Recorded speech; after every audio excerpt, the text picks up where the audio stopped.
कांग्रेस के नेता और सांसद राहुल गांधी ने ट्वीट करके कहा है कि 2014 से पहले तक लिंचिंग शब्द ही नहीं सुनाई पड़ता था, जो आज की तारीख में बहुत ज़्यादा कॉमन हो गया। हमारे साथ मौजूद है बीजेपी सांसद सुशील मोदी। सुशील जी, लिंचिंग शब्द ही 2014 के बाद से सामने आना शुरू हुआ, ये कहना है राहुल गांधी का। ये सारे शब्दों का इजाद तो कांग्रेस के लोगों ने, लेफ्ट के लोगों ने किया हुआ है। देखिए, लिंचिंग की घटनाएं दुर्भाग्यपूर्ण है, लेकिन क्या इसके पहले इस देश के अंदर घटनाएं नहीं घटती थी? मुझे तो बिहार का याद है कि कोई चोर पकड़ा गया, कोई बलात्कारी पकड़ा गया तो भीड़ उसको पकड़ कर मार दिया करती थी, जो गलत है। इसलिए और इधर के वर्षों में तो कोई बड़ी घटना घटी नहीं है, तो ये खोज कर मुद्दा ला रहे हैं, जो मुद्दा कहीं भी सतह पर नहीं है। मुझे 2 साल के अंदर बताइए कहाँ कोई घटना घटी, और अगर किसी राज्य में घटना घटी तो उन पर कार्रवाई होनी चाहिए। कौन लिंचिंग का समर्थन कर सकता है? इनके पास तो कोई मुद्दा नहीं है, महंगाई पर बहस नहीं करेंगे, वोटर आईडी कार्ड का विरोध करेंगे, इनको तो हर चीज़ का विरोध करना है। लेकिन सर, राहुल गांधी तो लगातार हमलावर हैं। कल उन्होंने कहा कि सरकार आवाज़ नहीं उठाने दे रही, विपक्ष की आवाज़ दबा रही है। अजय मिश्रा टेनी के इस्तीफे की मांग को लेकर के विपक्ष पूरा मार्च कर रहा है, और अब उन्होंने लिंचिंग की बात कही है। उन्होंने साफ तौर पर कहा कि अजय मिश्रा टेनी को तक सरकार बचा रही है, लगातार वो आरोप लगा रहे हैं। देखिए, बचाने का सवाल कहाँ है?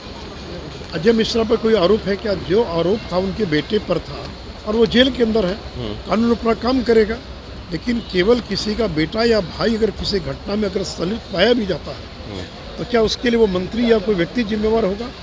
तो इसलिए देखिए, हम लोग तो हर मुद्दे पर बहस करने के लिए तैयार हैं। आज भी लोकसभा में महंगाई के मुद्दे पर नोटिस है, 3 दिन से लगातार नोटिस का उल्लेख किया जा रहा है, लेकिन ये लोग भाग खड़े होते हैं, ये उस पर चर्चा के लिए तैयार नहीं है। ओमिक्रॉन पर चर्चा हुई, उस पर भाग लेने के लिए तैयार नहीं थे।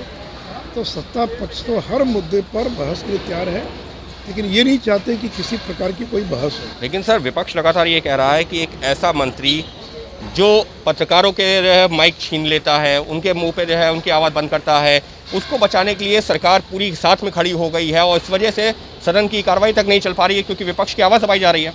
देखिए, अगर कोई इस तरह की घटना घटी है तो दुर्भाग्यपूर्ण है, लेकिन क्या इसी आधार पर किसी मंत्री को बर्खास्त किया जा सकता है क्या, या किया जाना चाहिए क्या? देखिए, यूपी का चुनाव सामने है जी, इसलिए ये अजय मिश्रा को मुद्दा बना रहे हैं। और देखिए, तो सुप्रीम कोर्ट की मॉनिटरिंग के अंदर पूरी कार्रवाई हो रही है। 2-2, 3-3 IPS ऑफिसर को SIT के अंदर डाला गया है जी, उनको इंतजार करना चाहिए सारी चीज़ों का। सिर्फ यूपी चुनावों को देखते हुए मुद्दा बना रहा है विपक्ष। और रही बात राहुल गांधी की, तो राहुल गांधी जो जिन शब्दों की बात कर रहे हैं, ये ऐसा नहीं है कि पहले भी घटनाएं होती थी, लेकिन अब विपक्ष उन पर राजनीति कर रहा है, ये कहना है सुशील मोदी का। Ankit Gupta, ABP news, Delhi.